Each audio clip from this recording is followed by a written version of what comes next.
Hello. Okay, so we're almost done with chapter 12. Now we're going to talk about helminths. Two important phyla for helminths: platyhelminths, which are the flatworms, and the flukes, and nematoda, which are the roundworms. Before we talk about these phyla, let's talk about main features of helminths and why we study them in microbiology. So if they're worms, why do we study them here? Because their egg, and a lot of times the larvae plural, are microscopic. So eggs are very used in the diagnosis. So they have so peculiar types of eggs that you can tell which worm is infecting a patient by the appearance of the eggs.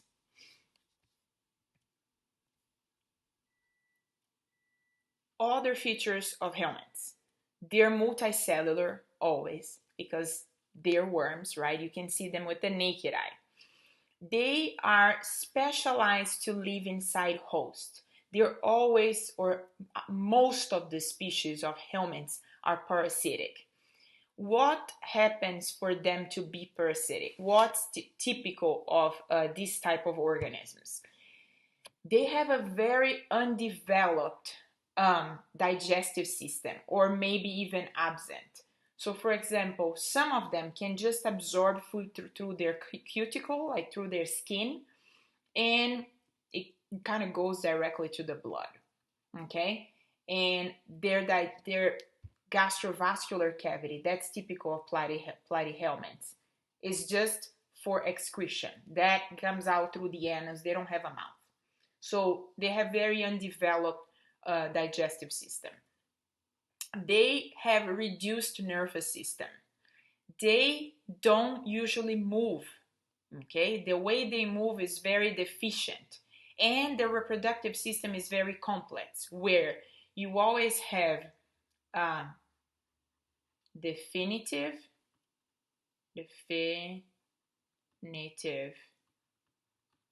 my pen was working well, now it's not anymore, and an intermediate host. Intermediate.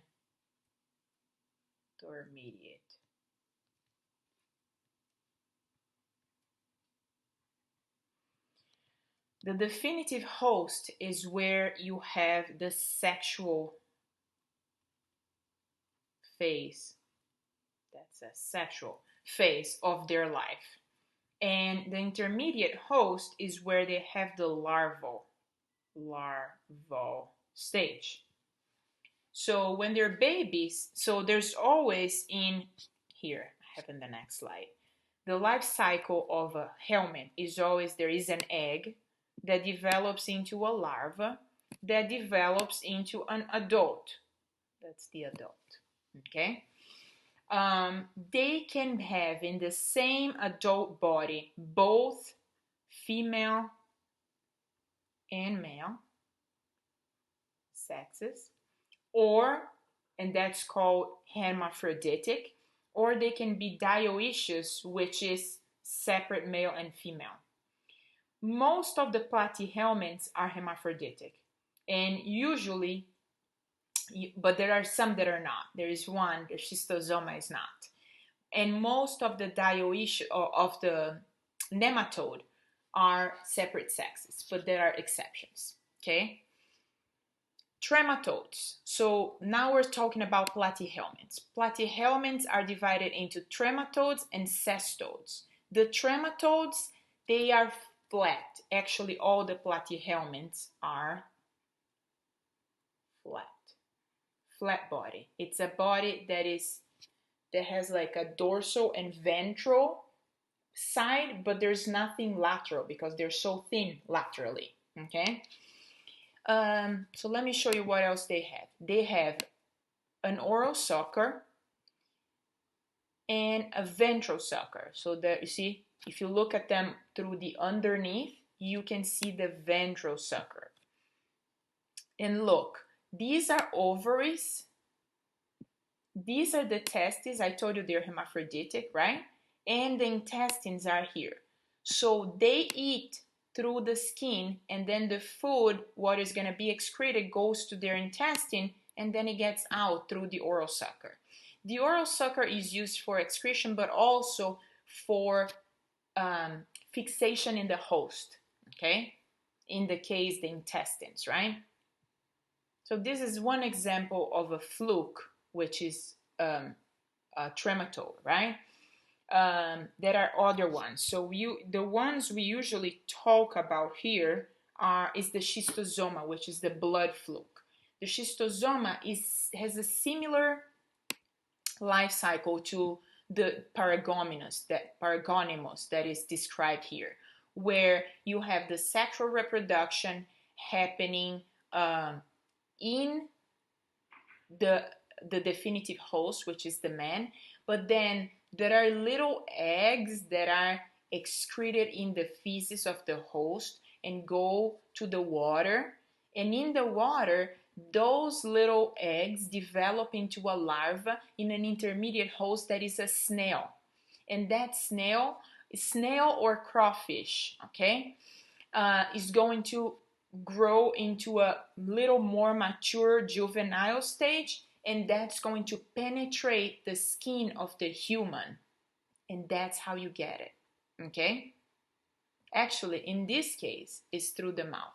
In the case of the schistosoma, it's through the skin, okay?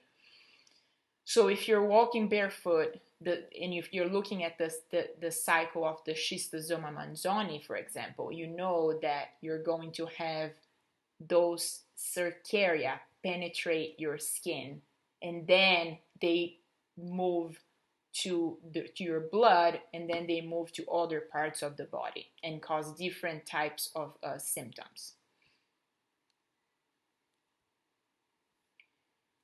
So those are the flukes. Another class of platyhelminths are the cestodes, and the cestodes are what we call tapeworm. The tapeworms have a little more, let's say, sophisticated, I don't know if that's a good word, body compared to the trematodes. So they have a scolex, which is like a crown of hooks that help to fix to the host. They have suckers. These are suckers. And another feature of the tapeworms is that they look like a tape, where each part of this tape is called proglottids. See, mature proglottid. And a proglottid has the whole reproductive system of the worm, okay? So male and female are present here, and each one can develop their own eggs, and then what happens is that they detach from this tapeworm and shed into the host feces. So what's going to fall in the soil? This little piece of tape full of eggs, and then the eggs get, spread into the environment, develop into a larva.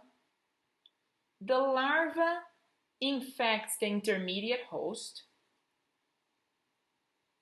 Let me give you examples here. For example, if we're talking about the tinea, the intermediate host could be the cattle or the pork. If we're talking about echinococcus, is actually the intermediate host is the man, and then the definitive host is the dog or the wolf. So it's going to depend on the disease, on the microbe, on the worm. And that's how they complete their cycle. So they develop into juvenile in the intermediate host, and then they move to the definitive host where they have their sexual life. Okay? So tinea is a good example of a tapeworm. Echinococcus is another one. But the ones that really cause disease in human, tinea saginata, tinea solium. The tinea solium is the pork one.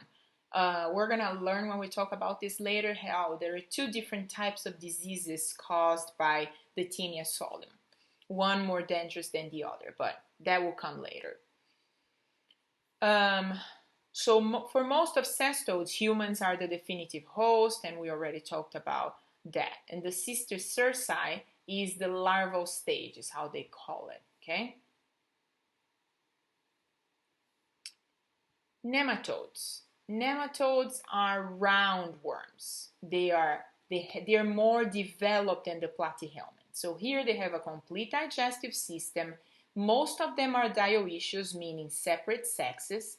Male contains spicules, and they're free-living and parasitic. You can find both species that are either free-living or parasitic. Usually the ones that are parasitic lack some type of resource to live independently. That's why they need a host to suck on, to be a parasite in, right? So nematodes, usually the eggs are infective, and there are three main ones that we're going to talk about, which are the Ascaris lumbricoides, the Trichuris trichiura, which is the whipworm, and the Enterobius vermicularis, which is the pinworm. So all of them, this is the pinworm, but all of them have this spicule, which is it's a little spike in the end, or in the posterior part of the worm, right? The opposite side of the mouth. So if the mouth is here, it's close to the end. So you have that spicule, and that spicule is important in the male to connect to the female for reproduction. I say it's kind of like a little penis that they just put there so the sperm can go through the body of the female. Okay, it's to attach to the female. That's very typical of nematodes. I'm gonna find a picture for you of eggs so you see how interesting and how different eggs are. I may have, no, I don't have in this slide. I'll get for you in a minute. So the larva can also be infective in other cases. For example, the Necator and Ancylostoma are two hookworms that penetrate the skin. The larvae are able to enter the skin, but then they're carried to the intestine. Most of the helminths cause intestinal disease. Keep that in mind, okay? There are some exceptions, like the Dirophilarium immitis is the one that causes heartworm, usually in animals, right? And then they usually have arthropods as vectors. So the vectors carry the larval stage to the intermediate host, okay? But then they also can carry the larval stage to the definitive host. So that can be a way of transporting larva from the intermediate to the definitive host. And then it will become an adult in the definitive host.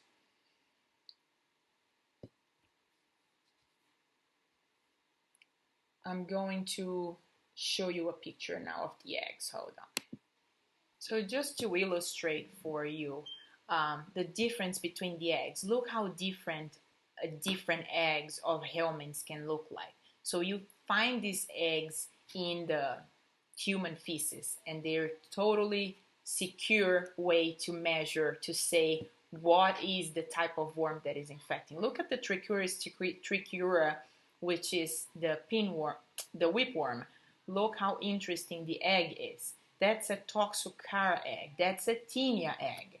This is the Ascaris egg. You see how they look different? So just keep that in mind. This is important in the diagnosis. So again, homework, you're going to define which are the intermediate and definitive hosts of the of all the helminths that I posted in that table for you. And what is the life cycle? Just tell me, like for example, schistosoma, intermediate, snail. Definitive host, human. Disease cycle, penetrates the skin, the adult lives in the human, and then through the feces you have the egg in the environment, becomes a cercaria in the snail, and then the cercaria can infect the human skin again, and it closes the cycle. Okay, so just tell me, like, in a few words, what's the disease cycle of some of those. Okay, and that's it.